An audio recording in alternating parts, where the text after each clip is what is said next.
everybody! I've got a review coming your way right this second, but I don't actually know how much of a review it's going to be. I love the book, but I don't have that much to say about it, which is odd because usually I have tons to say about books, so I don't really know why. But anyway, here is The Reptile Room, which is number 2 in the series of Unfortunate Events, which is one of my favorite series ever. I just devoured it when I was a child. I used to love to pretend to be an orphan. I don't know why, because I was a weird child. But I idolized this series of books.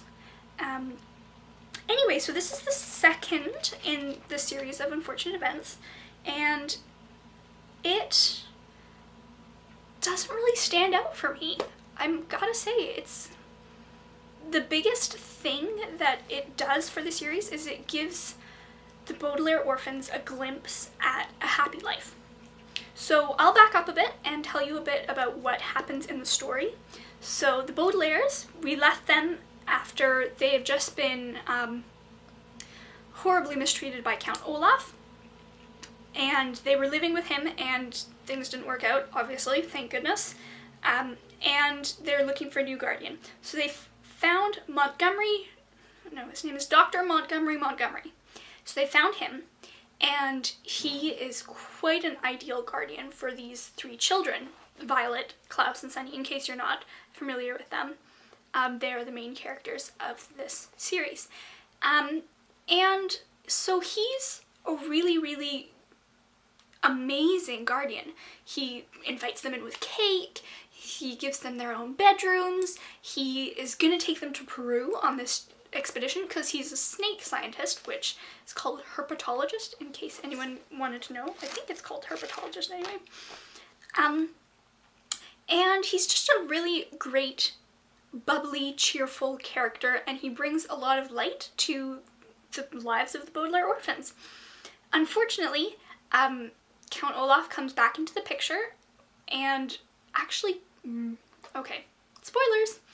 I should just say at the beginning of these videos that there are spoilers in all of them, in all the series of Unfortunate Events, because you can't talk about the second book without spoiling the first book, just naturally in the series. So anything, just as a rule of thumb, anything that's a sequel in my channel will have spoilers for the first book, naturally.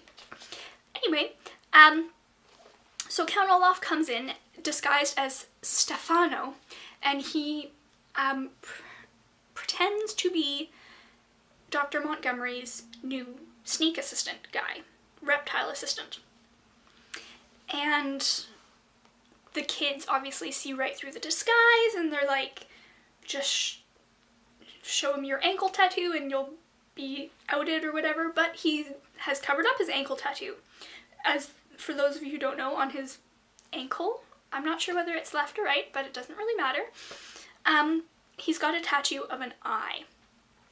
And it's a very ominous eye. It haunts them. This image haunts them, as in the children, just everywhere. It was in Count Olaf's house. It's his tattoo. It's just like a dreadful image. When they see this eye, they just like die from being triggered. Anyway, so Stefano comes and he kills Montgomery, thus ending the children's brief happiness and their it was almost the end of their normalcy. So Count Olaf obviously wasn't normal, but the transition from guardian to guardian was normal.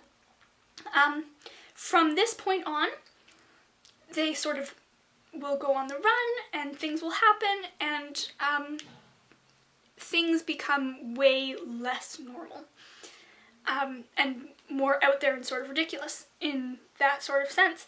So that is basically what this book represents for me, is sort of the end of the beginning. I mean, it makes sense, being right after the bad beginning. Anyway, the characters don't really develop a whole lot in this book. They sort of reinforce Violet's inventor tendencies, and they drive it home because she saves the day in the end.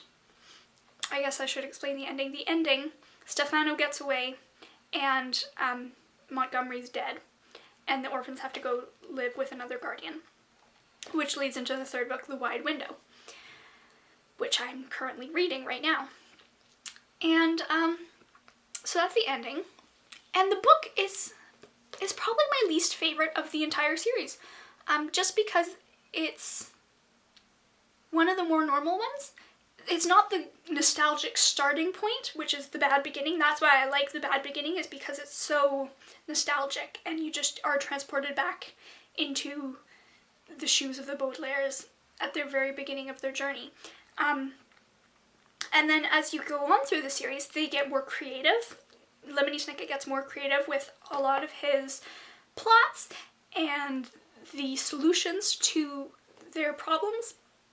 But this one, I feel, was just getting ramped up. You know, like, it's a good, solid book, but it's nothing extraordinary.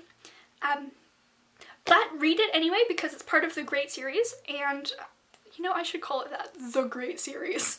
Anyway, sorry for the weird rambly video. I didn't really plan it out at all. I didn't know what I was going to say, but I said stuff, so I hope you guys enjoyed that. That's all from me right now. Bye, guys.